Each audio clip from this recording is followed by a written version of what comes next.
Reka nongere nguhe ikaze ukurikiye ku Mugereka TV, amahoro n'imigisha yo kuri wowe. Urakoze subscribe, ndagushimira. Wowe utarayikora nicyo gihe ngo uyikore, tujye tubana mu biganiro byacu bya buri munsi. Uno munsi tugiye kuvuga ku nkuru iri kugenda icaracara ku mbuga nkoranyambaga, tumenye ibyayo, tumenye ukuntu ibintu bimeze, kuko amakuru yayo yose yamaze kugaragara. Iyo nkuru nta yindi ni itandukana rya Titi Brown n'umukinnyi wa filime bita Nyambo Jessica.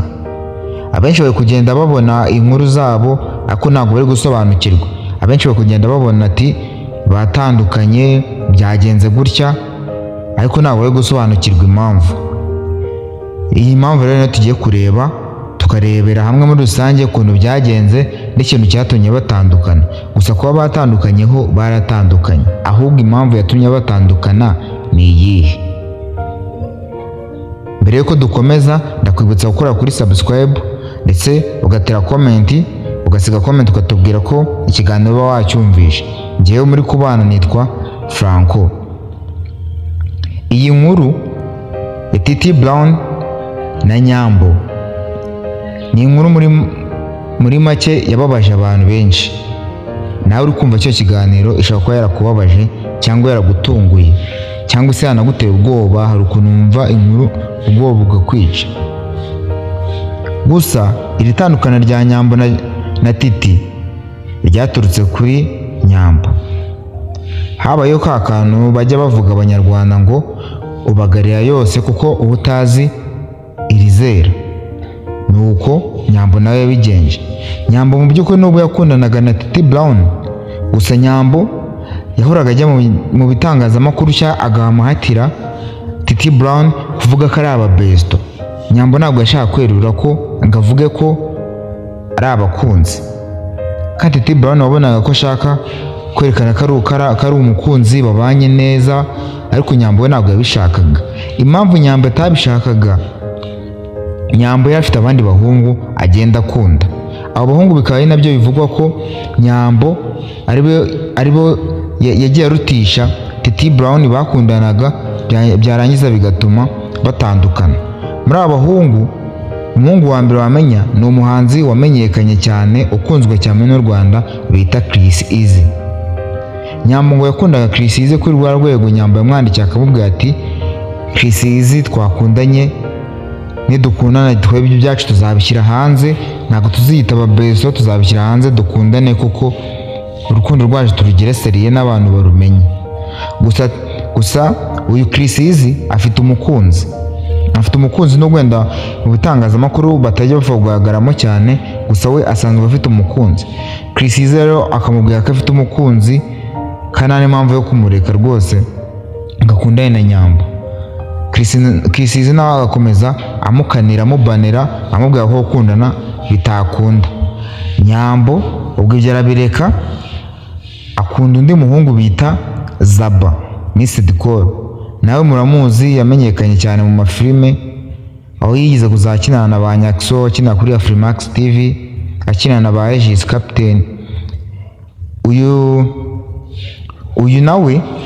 Uyu Zaba yari afite umukunzi, ngira ngo we muranabizi, nubwo ngubu batagikundana, ariko icyo gihe Nyambo yatangiye kwandikira Zaba agikundana n'umukunzi we bakundanaga witwa Linda Priya. Aba bo murabazi ko mwagiye mubabonana kenshi.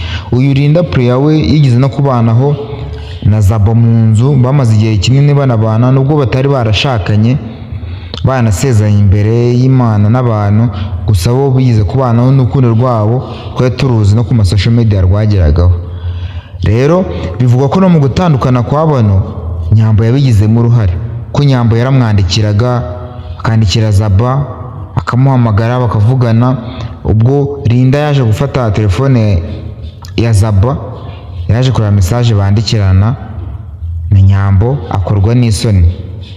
Aravuga ati njya kugira ngo meze mbyivangemo, reka mbareke mukomeze mukundane n'ubundi byanyu, ntabwo bizatinda. Kandi kuko ntabwo bigize banakundana, nabwo byarangiye bipfuye. Gusa Nyambo agatinya kwerura ko akundana na Titi. Gusa twari tubizi uko bibwira ko bari kuduhisha, ariko nibo babaga bari kwishuka. Ahubwo tugezeho turabimenya. Narako ibi byose byabaga Titi Brown yabaga bizi anabibona, gusa kwa kuntu ngo yakundaga Nyambo yangaga kubyerura ngo abivuge, ngavuge cyangwa abigaragaze ko ababaye, akabyiba akavuga ati wenda ubwo mukunda nzakomeza nkore buri kimwe cyose, nawe azageraho yicuze abone ko n'ibyo ari gushaka bitari bukunde narangiza byihorere. Gusa Titi Brown kuri no nshuro ho ntago byari bigimukundiye. Noneho cyaje kuba Nyambo maze kubona ko bino byose bitabaye, haramutse hatangiye kuza ngo na zino video ngo zuko ngo yambaye ubusa ngo nibiki, kandi mu makuru yavugwaga ko Nyambo we yabwiye Titi nituramuka turyamanye ngiye nzahita nkwanga. Titi rero ntabwo yize ashyira imbaraga mu bintu byo kuryamana kuko yakundaga Nyambo adashaka ko batandukana. Gusa amakuru avuga ko Nyambo ibi bintu yabikoranaga n'abandi bantu, gusa Titi we bakundanaga ntabwo bigeraga babikora.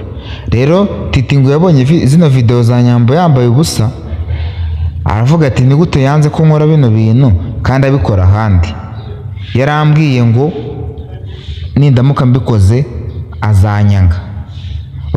Nanjye reka mwivanemo mbyange n'undi no gukomeza mbabaza nta kintu amariye. Titi Brown yahise abwira umukozi we, ubundi Nyambo yajyaga kwa Titi yisanzuye rwose nk'ugiwe. Gusa guhera icyo gihe Titi Brown yahise abwira umukozi we ati ni njyewe uguhemba, ni njyewe ukwishyura, nuramuka ugize umuntu ukingurira hano naguhaye uburenganzira, ubwo nawe uratumva igikurikiraho. Nyambo rero yabonye ko byanze ibintu byose ajya kwa Titi, ajya kureba Titi. Icyo gihe Nyambo akomanze abura umukingurira neza, akanahamagara telefone ya Titi namufate. Nyambo mara amasaha menshi aho ngaho, ageze abona bitari bukunde anjyara akataritahira. Gusa nyine urumva yagiye ababaye, gusa ibi byose ni Nyambo wabizanye. Muri make mu itandukana rya Titi na Nyambo, umuntu wa mbere wagizemo uruhare ni Nyambo, kwa ko yashakaga kujya muri abo bantu b'abahungu, ashaka abandi bahungu batari Titi, birangira bibaye gutyo. Gusa n'andi makuru ari kugenda aza, ayo niyo makuru y'ingenzi naguha wanamenya ku itandukana ryabo. Gusa reka dutegereze turebe, nawe wamenye uko bizarangira, andi makuru azaza agenda aza muyamenya. Gusa mbere yuko ugenda ndakwibutsa gukora subscribe, ugakanda ukazogera kugira ujye ubona notification, ndetse ukanasiga comment tubwira ukuntu ikiganiro wacyumvise. Ciao ciao.